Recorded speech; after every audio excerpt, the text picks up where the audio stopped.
My name is Samir Ammous. I'm originally from the United States. I've been living in Istanbul for some time now, but I lived in Dallas and in North Texas.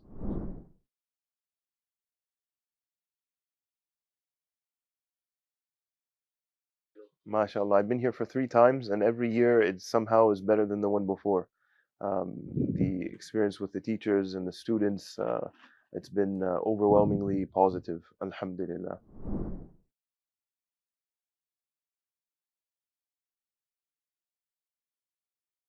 Yeah, subhanallah, I tried yani, as best as I could, but in terms of the ones that I felt were extraordinary, or I mean, they're all amazing, but the ones that I felt were really beneficial were some of the classes with Habib Jilani when he came.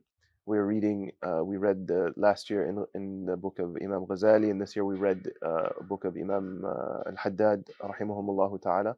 And so sitting with a scholar with a connection to the author, and explaining the book in a way that the author would be pleased with, um, showing also some of the ways to apply what we're learning in our practical lives in a modern context, has been really beneficial for me, and I'm sure for all the students.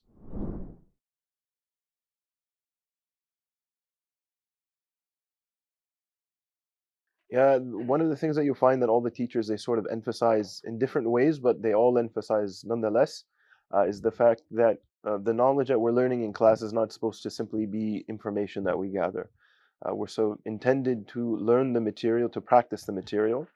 That's the first level. And then the second level is that you're trying to apply what you're learning in the context that you live in. So, for example, if you're a student of knowledge, of course, you're learning usul, or you're learning lugha, or you're learning tasawwuf, or whatever you're learning it for yourself. But then, how do you apply that in the context that you live in?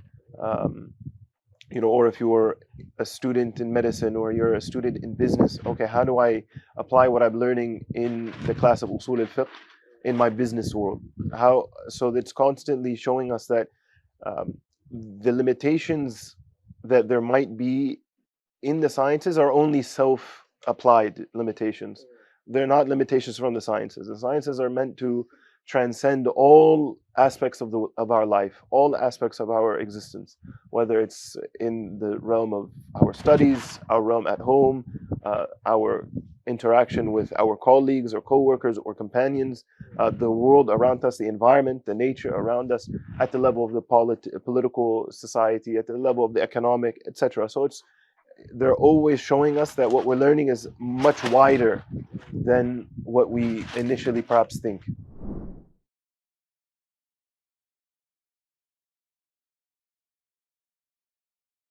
Yeah, subhanAllah, this year, even for me, it been more apparent about the vast diversity of the students that we have in the program. So we had students come from Palestine, we had students come from South India, we had students come from Dagestan, we had students come from all over the place, United States and the UK. And so seeing the Ummah of the Prophet ﷺ coming together for one purpose, to learn his deen and to learn his usul and to learn his way of life, has been really beneficial for me in many, many ways. It's extremely profound to see the unity in our differences amongst the community. Despite being from geographical locations across the world, we're all on the same wavelength. And so when we're outside of class, walking in the forest, مثلا, or going to find a waterfall that we were told exists, we're all so in the same wavelength, and the experience just um, it becomes more beautiful. It becomes more profound when we're all experiencing the same thing together. And Dr. Mahmoud always, and all of the other mashayikh, always try to show us that, again, what we learn in class should be transferred into even when we're visiting nature sites. So it's always in dhikr, is always looking at nature, not as an activity as other people go hiking, but it's a spiritual journey.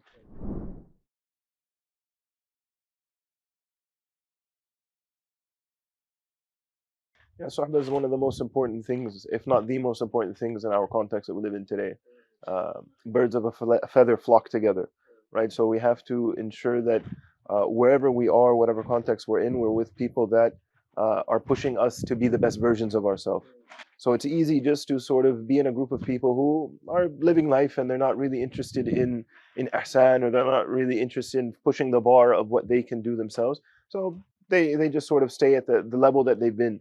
But when you come to a context like Darul Fuqaha, where you have some real ulama who have been on a path, who've taken the same steps that we are taking currently, who've been on the same road that we've been on, they're there telling us, okay, this road has some thorns, this road has some potholes, this road is better, this road is quicker, this road is slower, but you'll get better, better results from this road.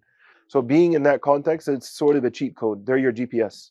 And then you find other students at your age or older or younger, and you find encouragement. So one of the brothers this time, he memorized the Quran, and I'm working on a journey myself, and so seeing him finishing the Quran at a young age, it really gives you himma, it gives you that energy, that burst of energy to say, okay, I can do this. I'm not any different than he is, in the sense that I can do this as well. And so that's where being in suhbah helps you go from where you are to where you should be, inshallah ta'ala.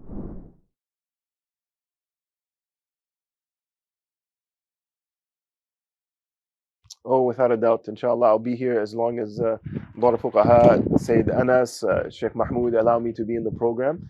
And inshallah ta'ala, we'll have many more people coming. This should be a program that every serious student of knowledge puts in their yearly schedule, to make a rihla, to go to the scholars. Don't wait for them to come to you. You go and experience the rihla of ilm that we find in the books of the biographies. Without that, our ilm will be deficient. So I would recommend this to anyone who is a serious seeker of knowledge, who's a serious practitioner of the sciences, to benefit greatly from the scholars and from the suhbah and from the companionship of the teachers and the students, inshallah. And I mean this when I say this, that who are we to allow you to come to the program? Allah barik fiik. You are part of the program. Allah barik fiik. You're an integral part of this. Hayyakum Allah. You're since the start, and you've been an older brother to the Shabab, and I really appreciate everything. Allah barik fiik. Astaghfirullah.